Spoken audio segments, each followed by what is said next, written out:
the bigger the ship, the harder it is to make the change. So when you have a large nonprofit that's very well established in its mode of service delivery, it's going to be a little harder for those organizations to make the shift, okay? Now, we've seen some of those happen in some of the programs within those larger organizations. But if you're smaller and more nimble, you're able to make those changes a little bit more easily and a little more readily. But all of the folks right now, 260 across the nation, they're all pretty much early adopters. We'll begin to wade into the waters now where the wins for practice change are going to be a little bit harder. But that is ultimately our metric. We have got to see charity transformed in this nation. And so our metric is, are you changing practice and how are you changing? For example, 5% of all of the organizations that make change are actually changing their funding, moving away from government funding to private funding. Americans are capable of achieving extraordinary things when they have the freedom and opportunity to do so. This is American Potential. Hey everyone, and welcome to the American Potential Podcast. I'm your host, David Fromm. The podcast is on the road, and we're recording from the State Policy Network annual meeting, where leaders from across the country come to talk about freedom, limited government, and local solutions. SPN helps groups put those ideas into action. And what's great is we get to meet the people running these organizations, putting those ideas into action. Today, we're talking with someone who's helping charities make a bigger impact in the lives of the people they serve. All across the country, there are charities helping people who've hit hard times or are stuck in the cycle of poverty. In Missouri, a husband and wife team started one of those charities called Watered Garden Ministry. At first, their focus was on serving the homeless, but over time, they noticed something. Some people were becoming dependent. So they decided to change things up. They built a new model that still lends a hand, but also encourages people to invest in themselves. And now they're taking what they've learned and helping other charities and churches do the same by creating programs that reduce dependency and give people real tools to change their lives. I welcome to the podcast James Whitford, who is the president of True Charity. James, welcome. Thanks, David. Great to be here with you. Thanks. We're so glad to be here in New Orleans. Kind of different. I know you're from Southwest Missouri. I live up in the Chicago area. It's nice to meet here in New Orleans and enjoy some humid weather. Right. And great food. Right. I'm missing out on the fall season that's starting to sweep into Missouri right now. And here we are staying in the heat in the South. Yeah. No kidding. Although it's kind of a uniquely, great American city. I'm kind of excited to be here. So. Yes, it's been great so far. Great conference. Yep. So you and your wife started Watered Garden Ministry. We did. Yeah. And so first of all, where'd the name come from?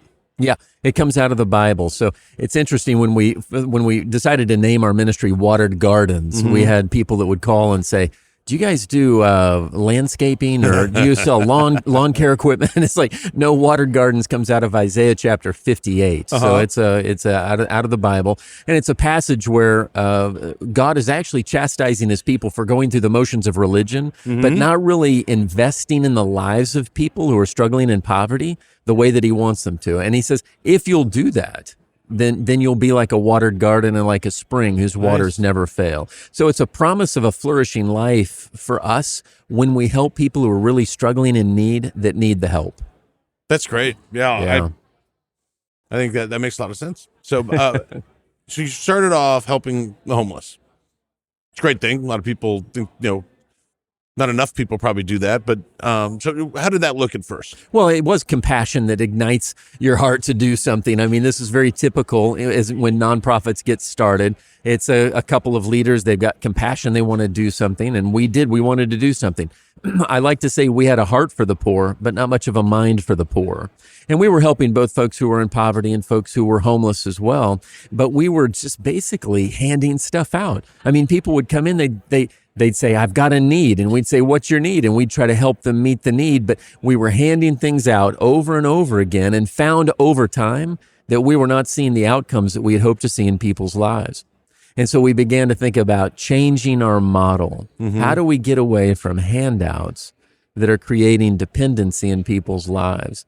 And read a book called Toxic Charity by a guy named Robert Lupton. And the book title kind of gives it away. Charity can be toxic. And In it, he delineates 5 steps to dependency that are really like they were it was like a light bulb went off. You give something to somebody once, they'll appreciate it. If you give the same thing to that person again, they're going to anticipate that it's coming a third time. If you give it a third time, they'll develop an expectation. If you give it a fourth time, they're going to feel entitled to it. And a fifth time, they'll be dependent on you for it. So it doesn't matter whether it's a rent check you're writing one month after another or a meal that you're serving again and again and again, but it went from appreciation, anticipation, expectation, entitlement to dependency. So we were actually part of the problem. We were trapping people in dependency and then went about changing our model. Nice. Well, at one point you felt led to really spend time with the people who you were serving and be homeless in a way. Do you mind sharing that story with us? Oh, sure. Yeah. Well, I mean, of course, we were very close to people who were struggling in poverty, just running the mission day to day, that type of thing. But I did begin to feel compelled to go and live on the streets. It was a strange feeling. And when I first felt it, I did what most normal people would do, which is just ignore it. And then the second time I felt it, I ignored it again. And the third time I felt very compelled. I was like, I think I'm supposed to go out onto the streets. I don't know for how long. Well, I went and I told my wife. I said to my wife, I said, hey, I think God's telling me I'm supposed to go live on the streets. And she said, oh, I think God will tell me before you go live on the streets, which made sense. I mean, we had kids in the house. But that very night, David, we were reading a book called Crazy Love by Francis Chan. And we opened up to we were reading it together. We opened up to the next chapter, and it was a story about a guy who left his house and went to live on the streets. And I looked over at her and she just knew. And we both were like, whoa. Okay. So the next day I did that. And you learn a lot when you do something like that. But one of the most important things that happened to me during that time was interacting with a homeless man who was in his middle age. And we'd known him. His name was Ralph. We knew him. We'd been helping Ralph for a long time. But at this particular time, Ralph and I are both on the streets. I'm sitting on a curb in downtown Joplin, Missouri with Ralph. It's in the evening time, and he's got a brown bag with a sandwich in it that's cut in two. And he takes out a sandwich and he says, James, would you like half of my sandwich? And that's an important thing to put yourself in that situation. A homeless man's offering you half his sandwich. And my first inclination was, well, no, I'm not going to take your sandwich. I mean, I would never do that. I mean, I could go to my home and get food if I needed it. And besides that, you're the ministry and I'm the minister. Now, I didn't say that, but I remember kind of feeling some of those paternalistic tendencies that were not good. And thankfully, David, I was hungry enough that night, having not eaten anything that day, that I broke bread with Ralph on the curb in downtown Joplin that night. And I realized as I did that I had been treating Ralph and thousands of other people as objects of my good intentions rather than subjects who have agency and autonomy and capacity to contribute. On that night, Ralph contributed to something I needed rather than me being the one who's always contributing to him. And that was a game changer. And we began to shift our whole ministry to really seeing every person who was coming through our doors as a potential contributor, people who have ability, not just looking at people for their dysfunction or their disability. We're looking, what's your function, what's your ability? How can you contribute? And realizing that entering into reciprocity with people, even when they're poor, is one of the most dignifying ways that we can be involved in charity work. So you make that switch to kind of recognizing the dignity in everyone and treating people, like peers in a way. Yes. What's that look like practically? Yeah. Well, practically, for us at our mission, we started what we call a worth shop. We call it a worth shop because we know work awakens worth in people's lives. So even the very basics like food, shelter, and clothing, things that a lot of people would say, oh, just give that one way to that person. We actually began to allow opportunity for people to earn those things. So they can work in one of our social enterprises, crafting goods that go to market or working in our recycling business or what have you, 30 minutes, an hour, 2 hours, what it might be, and they earn a voucher.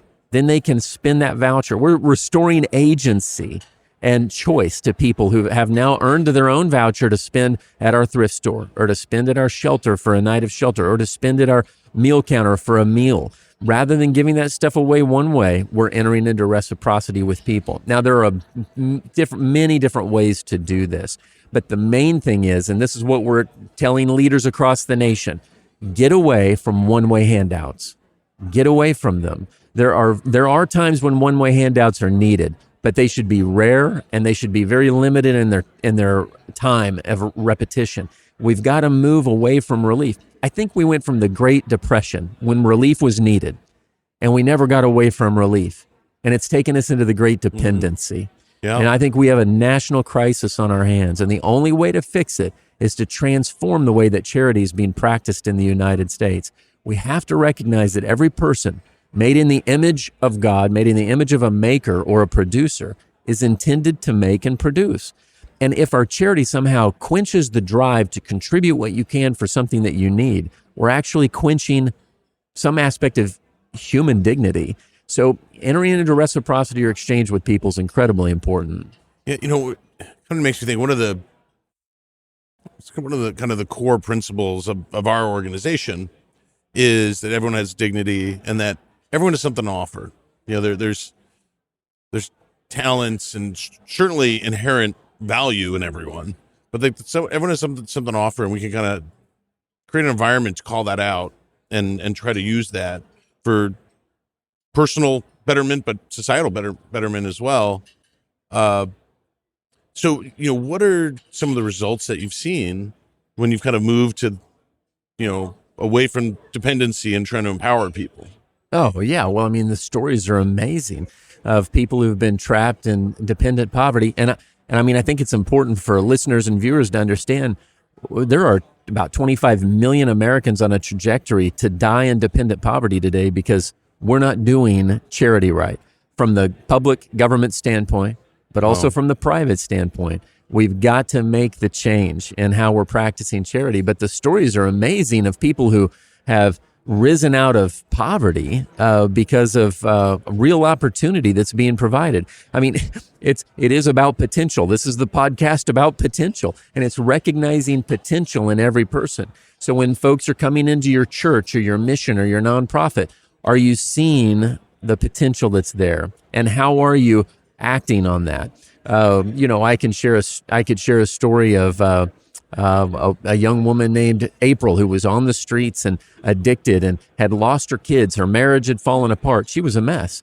Came into our mission, came to faith, began to understand her own value through the way that our program works, and that she was built to be a contributor, that she has something worth contributing. That led her into an education that she received, came back, actually worked at the mission, and then started her own women's ministry where she's teaching the same thing to people. So there are story after story of people rising out of poverty, but it takes inspiration and it takes relationship. And we have to enter into reciprocity with people. But one thing, David, we've got to do is get bad charity out of the way. Toxic charity, of which the government is king of, has got to be removed from the work, because it's always easier to go for the handout. When we made our shift at our mission, where we became a more empowering, challenging model, we had thousands of people literally who were no longer coming in our doors. They were dependent on us for handouts, and when we changed our model, they went somewhere else. How are we going to change the somewhere else? That's the work of true charity in our national movement. I mean, so I imagine there was a number of people just in that story who didn't really like your change. Like they maybe didn't want to engage in bettering themselves in that way. Sure. What was that like? Well, I mean, you think about learned helplessness, right? Yeah. I mean, this was a 1967 study done with dogs, but later on, psychologists figured out this is actually something that happens in people. We can learn to be helpless, and I think we've done that to millions of Americans today. They've forgotten that they have ability to create wealth and to provide for themselves. And so we have got to dry up the toxic charity that's creating learned helplessness in Americans today. Part of this is through simple things like work requirements for welfare, of course, right? But the further that we can remove federal government intrusion in the world of charity, the better. Yep. And then what we need to do, and what we're doing at True Charity, is equipping nonprofits and churches on the ground to do a better job. Yeah, that makes all the sense in the world. I think, yeah, as long as there's an easy route, I guess, like where people can just have handouts consistently. I mean, there's always a time and place for people who really need something dire, but as long as there's that easy route, it's gonna be hard to change that culture, and I think that's probably what you're out talking about and doing. You're right. It's human nature. We're going to take the shortest distance between 2 points is a straight line, and if I can go and get my handout for the day, that's what I'm going to do. So we need to remove the handouts, but we also need to enter into more relational, inspirational charity that's investigational, that actually holds people accountable. I mean, that's the kind of work that we've got to do. Private charity, when it's just drive your car by and I'm going to put food in your trunk and you're going to drive on after that, and I'm going to do that again and again to every car driving by, that is not helpful. Charity where you're handing cash out a window to somebody holding a cardboard sign, that is not helpful. We're going to have to stop the handout charity that's creating dependency in America, and we're going to have to switch to more empowering forms that are investigational and relational. Who are you? Let's talk about your family. Where is your family? Should they be involved right now? Have you been to some local churches in the area? Should we reach out to them? What are you able to do for whatever it is you need today? We've got to enter into those kinds of conversations.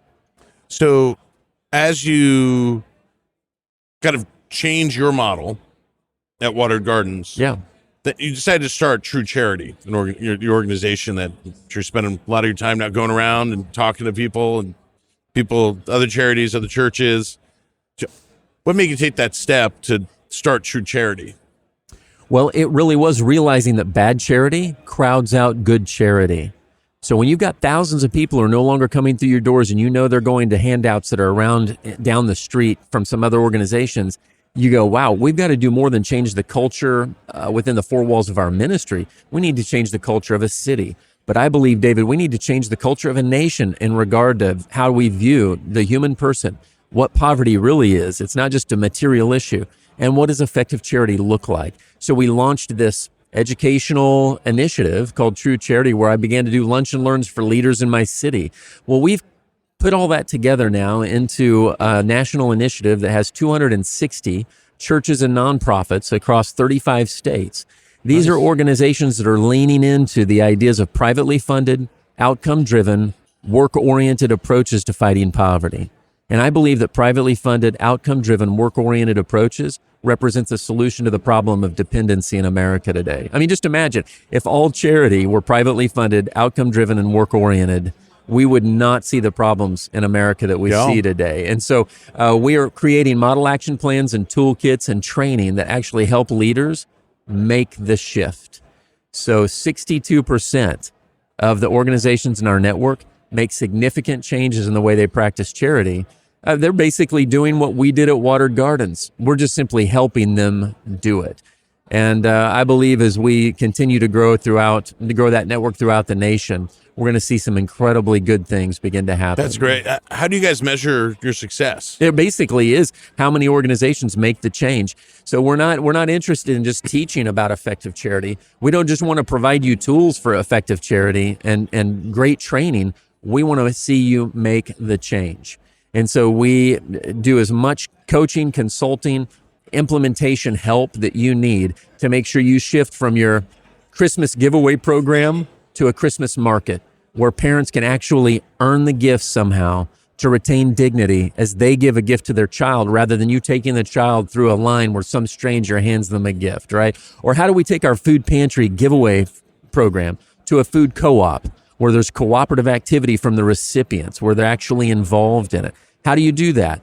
Well, we've created model action plans and toolkits on how to do that and scores of other ways to move toward effective charity. That's what we're doing with organizations across the nation today.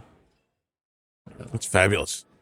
Are there any types of organizations that you find adopt your model more readily, or ones that are particularly reticent or not interested? Well, okay, so that's a great question. The bigger the ship, the harder it is to make the change.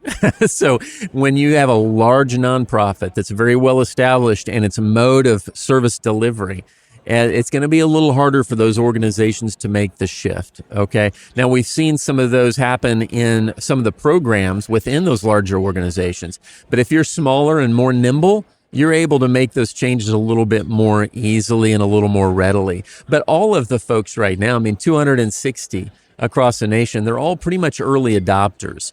We'll begin to wade into the waters now where the wins for practice change are going to be a little bit harder. But that is ultimately our metric. We have got to see charity transformed in this nation. And so our metric is, are you changing practice and how are you changing? For example, 5% of all of the organizations that make change are actually changing their funding, moving away from government funding to private funding. There's a particular percentage that are moving into more of a reciprocity model, an earn it model, kind of like what we do at our mission. So we have others that are doing more goal setting with individuals that they've never done before. There are many who are actually utilizing our outcomes toolkit to measure outcomes. Because right now, David, a lot of funders, and let me speak to the world of philanthropy for a moment, bad charity that crowds out good charity is funded. It's either funded through policy or funded through philanthropy. Yeah. And so we've really got to help donors understand these very same principles, that it's incredibly important to fund organizations that are doing good, empowering work with people, not just giving handouts. Yeah, you wouldn't think it always, but sometimes being charitable can do damage to folks unintentionally. It really can. Yeah, it's compassion. Yeah. It can be compassion, but compassion, we call compassion a fuel. It's got to go into the right vehicle. You can pour fuel into a vehicle that's an old broken down jalopy. It's not going anywhere. You've got to pour the fuel of compassion into wise, effective charity. That's the good vehicle that's actually going to get us down the road to the change we want to see in cities across America. It reminds me of my father-in-law has been involved in kind of charitable things, principally in Africa, not only in some other places too, but internationally. And it's different, but he would always talk about and kind of rail against some of the massive organizations that are just giving aid and giving out, companies, organizations we would all recognize. And he's like, they are harming these places. Yeah. And he would invest in finding kind of social entrepreneurs who are local, or finding partners who would come alongside and really try to empower the people of that country to, in a certain sector, maybe to have something sustainable. And, maybe I always thought of it as almost like private equity charity, like where you're investing in something to try to get something going that's sustainable and going to be profitable for human betterment over time. And it's totally the way to do it. Absolutely. And plus it's just, it's more dignifying that way too. Dumping aid in developing nations has never lifted a nation out of poverty. It's the same thing with a person. You cannot dump enough aid or welfare on a person that's going to actually lift them out of poverty. It's going to come from within. And the understanding that we're not living in a zero-sum game. We can create wealth. Mm-hmm. And that people can do that. And we need to provide opportunity. A lot of times you'll hear folks say, we need to do more services in our community, or we need to get our services together, or what are the gaps where we need to fill with extra services? And I'm like, enough service talk. Let's talk about opportunity. Yeah. Let's talk about real opportunity, because services are things you and I are going to provide to someone, but opportunity is something that someone has to take advantage of. And that's where the effort comes from the individual. And it's so important. Truth is, we're talking about a lot of complicated things, but nobody escapes poverty apart from a job. Yeah. Now, there are a lot of ways to get into poverty, and poverty is very complex, but you can't get out of poverty without a job. And what that means is there's going to be effort that's required from the recipient of our charity in order to escape poverty. So we should be thinking about work first. How do we help a person move right into being applying effort and being at work doing something? And we really believe that's an incredibly important model for charity today. That's fabulous. You're truly doing the Lord's work. I know you know that, but I bet you it feels hard sometimes because there's plenty of people who don't want to hear that message, but it's so true. You're right. A lot of folks who are in the nonprofit poverty fighting space tend to think about social justice and more of a utopian vision for the future, but the practicality, it's failed.